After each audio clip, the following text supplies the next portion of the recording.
بسم اللہ الرحمن الرحیم۔ ناظرین، آج پھر سے ہم آپ کی خدمت میں ایک دلچسپ اور سبق آموز حکایت لے کر حاضر ہوئے ہیں۔ ناظرین، آج میں آپ کو بتاؤں گا کہ یہودیوں کے جسم سے بدبو کیوں آتی ہے اور کس طرح بنی اسرائیل کے 70,000 آدمی اچانک مر گئے اور پھر کس طرح اللہ کے مقدس پیغمبر کی دعا سے وہ 70,000 آدمی زندہ ہو گئے۔ جاننے کے لیے ویڈیو کو آخر تک ضرور دیکھیے گا، لیکن ویڈیو شروع کرنے سے پہلے آپ سے گزارش ہے کہ ابھی تک اگر آپ نے ہمارے یوٹیوب چینل کو سبسکرائب نہیں کیا ہے تو سبسکرائب کر دیں اور بیل آئیکن کو پریس کر دیں تاکہ ہر آنے والی ویڈیو کا پتہ آپ کو بآسانی معلوم ہو سکے۔ ناظرین، یہ حضرت حزقیل علیہ السلام کی قوم کا ایک بڑا ہی عبرت خیز اور انتہائی نصیحت آمیز واقعہ ہے، جس کو خداوند قدوس نے قرآن مجید کی سورہ بقرہ میں بیان فرمایا ہے۔ حضرت حزقیل علیہ السلام حضرت موسیٰ علیہ السلام کے تیسرے خلیفہ ہیں جو منصب نبوت پر سرفراز کیے گئے۔ حضرت موسیٰ علیہ السلام کی وفات اقدس کے بعد آپ کے خلیفہ اول حضرت یوشع بن نون علیہ السلام ہوئے، جن کو اللہ تعالیٰ نے نبوت عطا فرمائی۔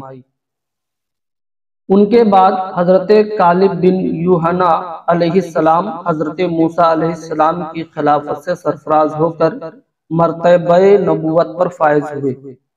پھر ان کے بعد حضرت حزقیل علیہ السلام حضرت موسیٰ علیہ السلام کے جانشین اور نبی ہوئے۔ حضرت حزقیل علیہ السلام کا لقب ابن العجوز یعنی بڑھیا کے بیٹے ہے اور آپ ذوالکفل بھی کہلاتے ہیں۔ ابن العجوز کہلانے کی وجہ یہ ہے کہ آپ اس وقت پیدا ہوئے تھے جب کہ آپ کی والدہ ماجدہ بہت بوڑھی ہو چکی تھی، اور آپ کا نام ذوالکفل اس لیے ہوا کہ آپ نے اپنی کفالت میں لے کر 70 انبیاء کرام کو قتل سے بچا لیا تھا، جن کے قتل پر یہودی قوم آمادہ ہو چکی تھی۔ پھر یہ خود بھی خدا کے فضل و کرم سے یہودیوں کے تلوار سے بچ گئے اور برسوں زندہ رہ کر اپنی قوم کو ہدایت فرماتے رہے۔ ناظرین، بنی اسرائیل کی ایک جماعت جو کہ حضرت حزقیل علیہ السلام کی شہر میں رہتی تھی، شہر میں طاعون کی وبا پھیل جانے کی وجہ سے ان لوگوں پر موت کا خوف سوار ہو گیا، اور یہ لوگ موت کے ڈر سے سب کے سب شہر چھوڑ کر ایک جنگل میں بھاگ گئے اور وہیں رہنے لگے۔ تو اللہ تعالیٰ نے عذاب کے ایک فرشتہ کو اس جنگل میں بھیج دیا، جس نے ایک پہاڑ کی آڑ میں چھپ کر اور چیخ مار کر بلند آواز سے یہ کہہ دیا کہ موتو یعنی تم سب مر جاؤ، اور اس مہیب اور بھیانک چیخ کو سن کر بغیر کسی بیماری کے بالکل اچانک یہ سب کے سب مر گئے، جن کی تعداد 70,000 تھی۔ ان مردوں کی تعداد اس قدر زیادہ تھی کہ لوگ ان کے کفن و دفن کا کوئی انتظام نہیں کر سکے، اور ان مردوں کی لاشیں کھلے میدان میں بے گور و کفن 8 دن تک پڑی رہی اور بے انتہا تعفن اور بدبو سے پورے جنگل بلکہ اس کے اطراف میں بدبو پیدا ہو گئی۔ کچھ لوگوں نے ان کی لاشوں پر رحم کھا کر چاروں طرف سے دیوار اٹھا دی تاکہ یہ لاشوں کی بدبوؤں سے محفوظ رہیں۔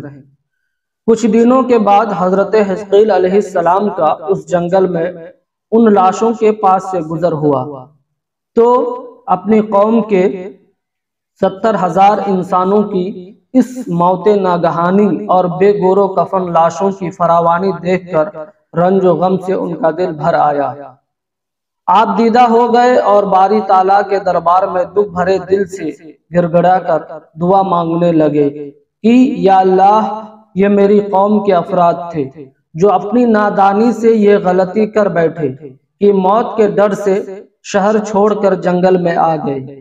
یہ سب میرے شہر کے باشندے ہیں، ان لوگوں سے مجھے انس تھا اور یہ لوگ میرے دکھ سکھ کے شریک تھے۔ افسوس کہ میری قوم ہلاک ہو گئی اور میں بالکل اکیلا رہ گیا۔ میرے رب، یہ قوم تھی جو تیری حمد کرتی تھی اور تیری توحید کا اعلان کرتی تھی اور تیری کبریائی کا خطبہ پڑھتی تھی۔ آپ بڑے شوز دل کے ساتھ دعا میں مشغول تھے کہ اچانک آپ پر وحی اتری کہ اے حزقیل، آپ ان بکھری ہوئی ہڈیوں سے فرما دیجئے کہ اے ہڈیوں، بے شک اللہ تعالی تم کو حکم فرماتا ہے کہ تم اکٹھا ہو جاؤ۔ یہ سن کر بکھری ہوئی ہڈیوں میں حرکت پیدا ہوئی اور ہر آدمی کی ہڈیاں جمع ہو کر ہڈیوں کے ڈھانچے میں بن گئے۔ پھر یہ وحی آئی کہ اے حزقیل، آپ فرما دیجئے کہ اے ہڈیوں، تم کو اللہ یہ حکم دیتا ہے کہ تم گوشت پہن لو۔ یہ کلام سنتے ہی فوراً ہڈیوں کے ڈھانچوں پر گوشت چڑھ گئے۔ پھر تیسری بار یہ وحی نازل ہوئی، اے حزقیل، اب یہ کہہ دو کہ اے مردو، خدا کے حکم سے تم سب اٹھ کھڑے ہو جاؤ۔ چنانچہ آپ نے یہ فرما دیا تو آپ کی زبان سے یہ جملہ نکلتے ہی 70,000 لاشیں دم زدن میں ناگہاں یہ پڑھتے ہوئے کھڑی ہو گئی کہ سبحانک اللہم و بحمدک ولا الہ الا انت۔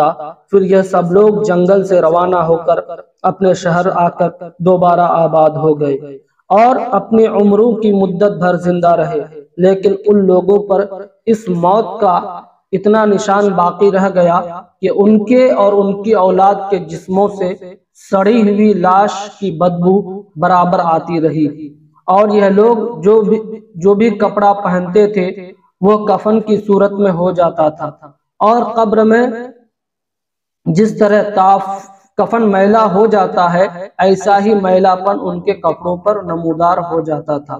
چنانچہ یہ اثر آج تک ان یہودیوں میں پائے جاتے ہیں جو ان لوگوں کی نسل سے باقی رہ گئے ہیں۔ یہ عجیب و غریب واقعہ قرآن مجید کی سورہ بقرہ میں خداوند قدوس نے اس طرح بیان فرمایا ہے کہ اے محبوب، کیا آپ ان لوگوں کو نہیں دیکھا جو اپنے گھروں سے ہزاروں کی تعداد میں موت کے ڈر سے نکل بھاگے تھے، تو اللہ تعالیٰ نے ان سے یہ فرما دیا کہ تم سب مر جاؤ۔ پھر اللہ تعالیٰ نے انہیں زندہ فرما دیا۔ بے شک اللہ تعالیٰ لوگوں پر فضل کرنے والا ہے، مگر اکثر ناشکرے ہیں۔ ناظرین، بنی اسرائیل کے اس محیر العقول واقعہ سے مندرجہ ذیل ہدایات ملتی ہیں۔ نمبر 1، آدمی موت کے ڈر سے بھاگ کر اپنی جان نہیں بچا سکتا، لہٰذا موت سے بھاگنا بالکل ہی بیکار ہے۔ اللہ تعالیٰ نے جب موت مقدر فرما دی ہے وہ اپنے وقت پر ضرور آئے گی، نہ ایک سیکنڈ اپنے وقت سے پہلے آ سکتی ہے نہ ایک سیکنڈ بعد آئے گی۔ لہٰذا بندوں کو لازم ہے کہ رضائے الہی پر راضی رہ کر صابر و شاکر رہیں، اور خواہ کتنی ہی وبا پھیلے اطمینان و سکون کا دامن اپنے ہاتھ سے نہ جانے دیں۔ ناظرین، آپ کو یہ ویڈیو کیسا لگا ہمیں کمنٹ کر کے ضرور بتائیے۔ ویڈیو کو لائک کیجیے اور اپنے دوستوں کے ساتھ شیئر کیجیے۔ جزاک اللہ۔ السلام علیکم۔